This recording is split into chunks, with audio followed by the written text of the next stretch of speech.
janganlah membiasakan diri mengorek-ngorek. Betul. Kalau tidak maksudnya kalau tidak perlu, kalau gatal, coba periksakan saja dulu, jangan dikorek sendiri. Karena mengorek bukan menyelesaikan masalah, malah Malah menambah menambah masalah. masalah.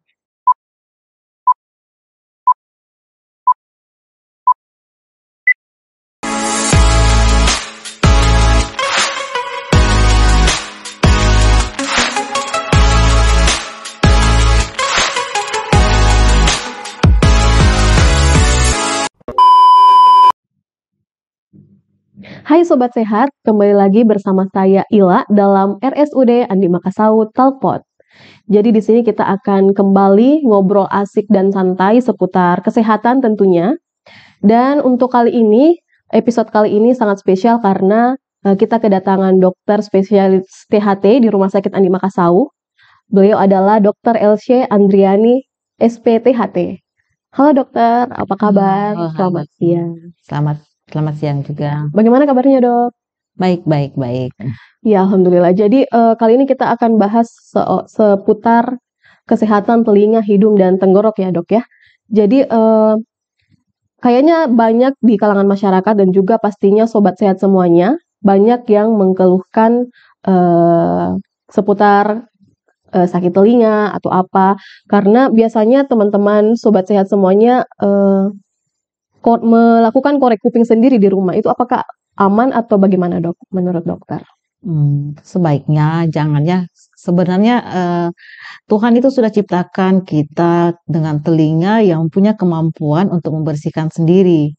Jadi kalau misalnya kita punya kebiasaan mengorek-korek telinga, itu sebenarnya dianjurkan sama dokter telinga jangan, karena itu hanya kita hanya memasukkan kotoran lebih ke dalam sehingga dia akan sulit keluar sendiri. Oh begitu ya dok. Berarti tidak usah korek telinga ya dok, karena bisa maksudnya bagaimana dok? Sebaiknya jangan ya, karena yang dinamakan kotoran oleh masyarakat itu kan sebenarnya bukan kotoran, itu adalah minyak telinga yang berfungsi banyak untuk membantu telinga menghindari dari misalnya dari serangga, misalnya juga dari binatang-binatang yang seharusnya tidak boleh masuk ke telinga. Nah, itu minyaknya itu berfungsi banyak membantu melindungi telinga. Jadi kalau misalnya itu dikeluarkan atau kemudian dibersihkan dengan cara yang tidak benar, ya malah bikin banyak masalah gitu loh. Oh begitu ya dok. Jadi sebenarnya tidak usah korek telinga sendiri, tapi itu bisa, maksudnya di organ telinganya itu bisa dibersihkan sendiri ya dok? Ya, telinga punya kemampuan untuk membersihkan sendiri. Karena biasanya itu kan kalau kita dengan gerakan mengunyah, menelan, ataupun dengan posisi tidur dengan gravitasi, dia akan keluar sendiri kalau dalam keadaan sudah kering gitu. Jadi tidak perlu dibersihkan atau dikorek-korek lagi. Iya, jadi begitu ya sobat sehat semuanya. Jadi untuk klinik THT yang ada di rumah sakit ini dok, pasien dengan keluhan apa saja sih yang paling banyak ditemukan di klinik THT Rumah Sakit Andi Makassau? Di rumah sakit yang paling banyak itu yang kita temukan penyakit telinga memang. Karena kan kalau THT itu sebenarnya mencakup telinga, hidung, tenggorokan. Tetapi biasanya kalau untuk masalah di hidung atau di tenggorokan, ya pasien bisa kemana aja, bisa ke penyakit dalam, bisa ke dokter umum, bisa ke ke anak. Tetapi kalau untuk telinga ya karena dia punya keahlian khusus, jadi pasien-pasien dengan masalah di telinga lah yang paling banyak. Oh begitu ya dok. Iya, terus itu tadi berhubungan dengan telinga. Kita tanyakan tadi soal telinga. Jadi untuk kali ini apakah dengkuran itu adalah penyakit ya dok? Ini seputar dengkuran lagi nih. Apakah dengkuran itu termasuk penyakit? Jadi istilah dengkuran yang biasa dikenal oleh masyarakat itu ya, kalau dalam istilah kita kedokteran biasanya kita sebut OSA, obstruksi sleep apnea. Jadi itu semua apa saja yang menghambat misalnya jalan napas pada saat tidur, nah itu bisa menyebabkan dengkuran. Apakah misalnya ada pembengkakan di hidung karena sering beringus, atau ada mandel yang di belakang hidung yang disebut adenoid, ataukah mandel yang di dalam mulut yang disebut mandel yang umum ya, Iya. ataukah mungkin pada umur tua atau pada misalnya anak-anak dengan gemuk atau mereka yang gemuk, Iya. leher pendek itu sering mengalami Dengkuran. dengkuran. Berarti itu bukan termasuk salah satu penyakit, tapi gejala penyakit Ya, ya dok? gejala. Iya, Gejala. gitu. Terus kita kembali lagi ke pembahasan telinga tadi ya dok ya. Apakah kapan nih dok harus kita jalani pemeriksaan telinga? Pemeriksaan telinga sebenarnya tidak perlu dilakukan setiap ada jadwalnya. Ada jadwalnya ya? Ada. Oh ada. Ya, untuk untuk telinga itu dari awal saya sudah mengatakan telinga itu punya kemampuan untuk membersihkan sendiri. Jadi selama tidak ada keluhan yang istilahnya menyebabkan gangguan atau masalah di telinga, tidak dianjurkan. Tidak usah lah ya.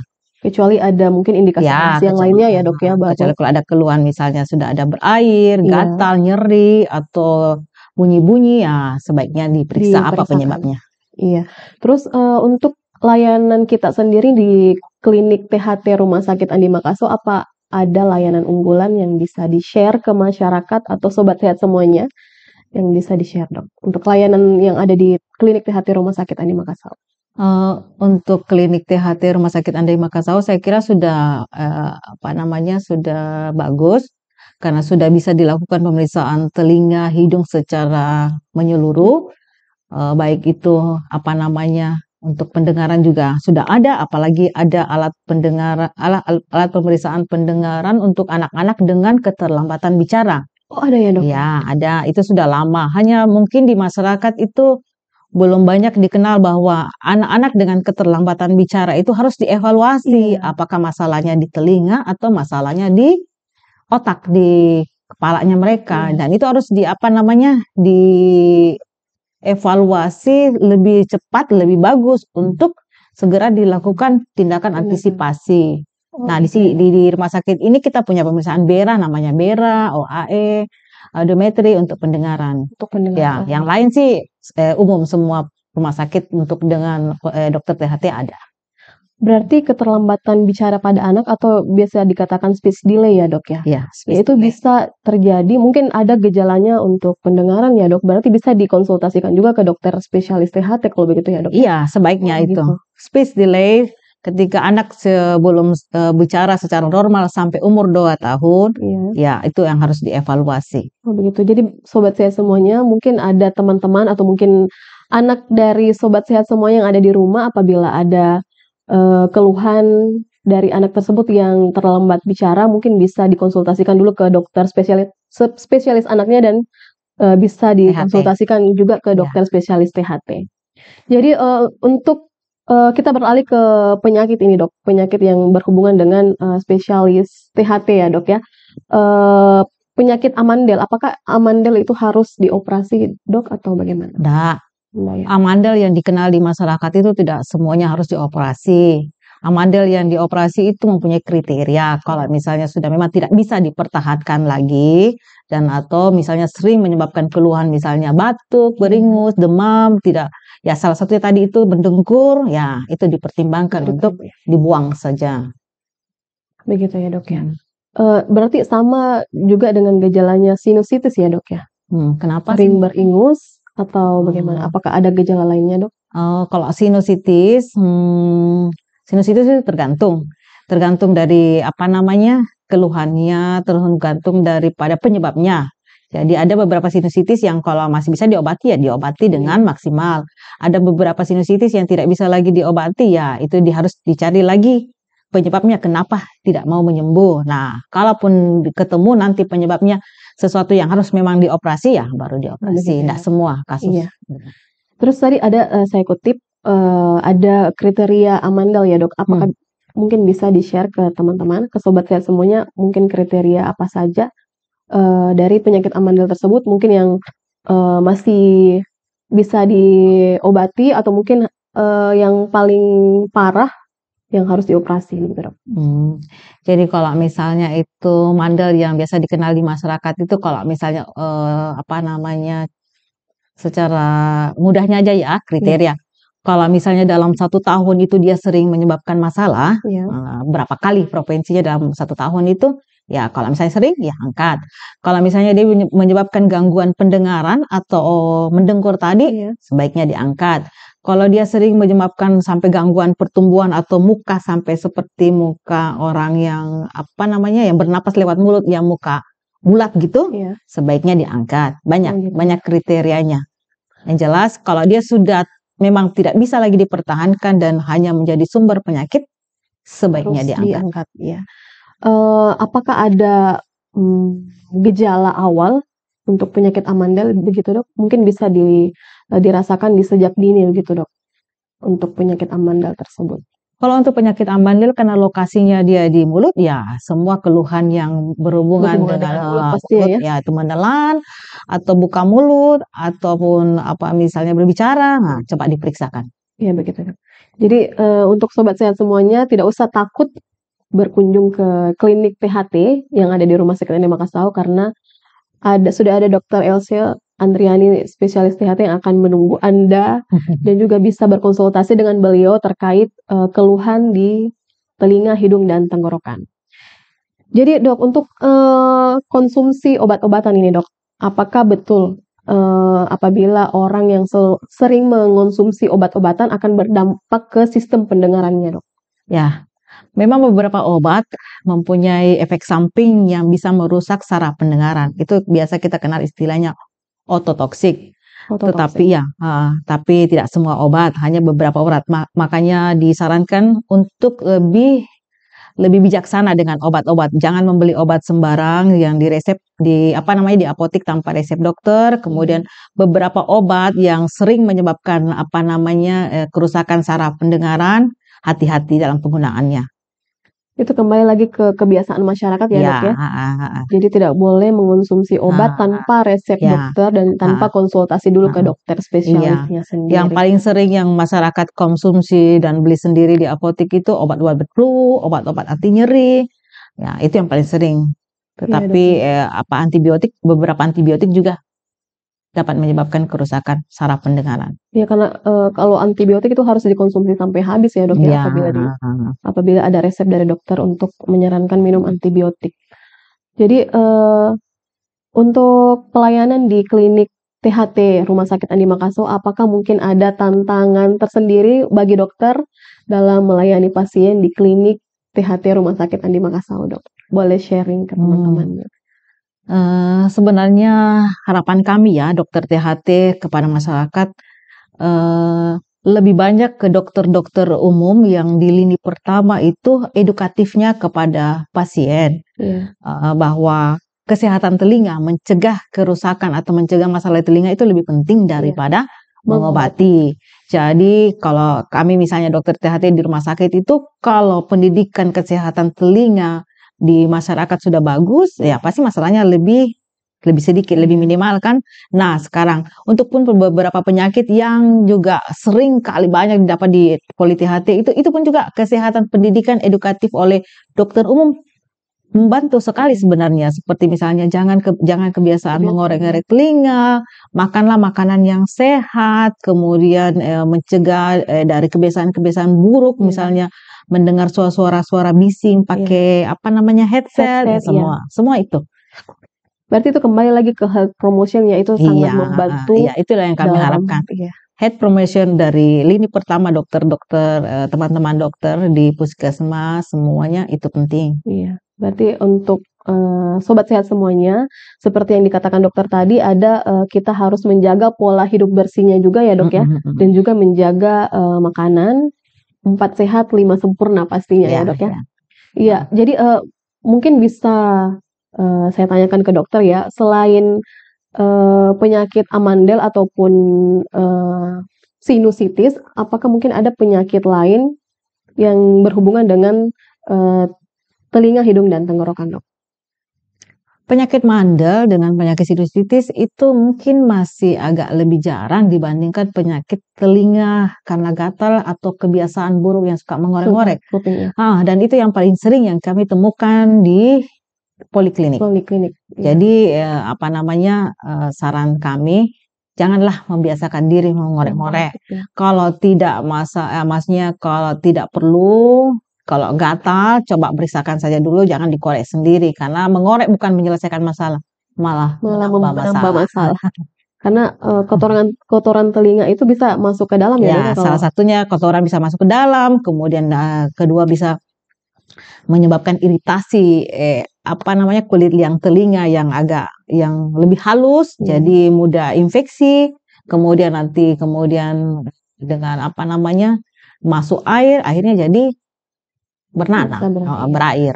Iya. Jadi Dok, mungkin adakah nilai ambang batas telinga atau pendengaran yang masuk dalam kategori ini aman atau tidak, Dok? Nah, untuk bising ini masalah bising ya, memang sekarang di masyarakat itu banyak penggunaan alat elektronik yang mengeluarkan suara. Ya mungkin kalau musik itu dia enak didengar karena memang irama, tapi kalau misalnya kayak di pabrik-pabrik itu bisingnya tidak nyaman. Jadi saran saya ada memang batas ambang desibel kekuatan bunyi yang telinga kita mampu untuk dengar. Biasanya untuk misalnya kita bisa patokan ya, untuk pengukuran kekuatan bunyi itu sebenarnya ada alatnya. Nah, tapi bisa kita pakai kalau misalnya kita berbincang-bincang begini, biasanya kekuatan bunyi itu 50 desibel, itu masih bisa ditoleransi. Tetapi ketika kekuatan bunyi itu sudah seperti misalnya klakson, bising suara mesin yang 70 sampai 80 desibel, itu ada batasnya. Ada batas waktunya untuk telinga kita bisa beradaptasi menerima suara bising yang masuk. Misalnya kalau yang 70 desibel itu hanya 8 jam. Nah, kalau lebih dari situ pasti akan merusak saraf pendengaran. Itu mungkin ada berdasarkan zona tempat. Tidak, ada memang batas-batasnya bahwa telinga kita menerima 80 desibel itu hanya berapa jam ya. Setelah itu kalau lewat dari situ pasti akan merusak saraf pendengaran.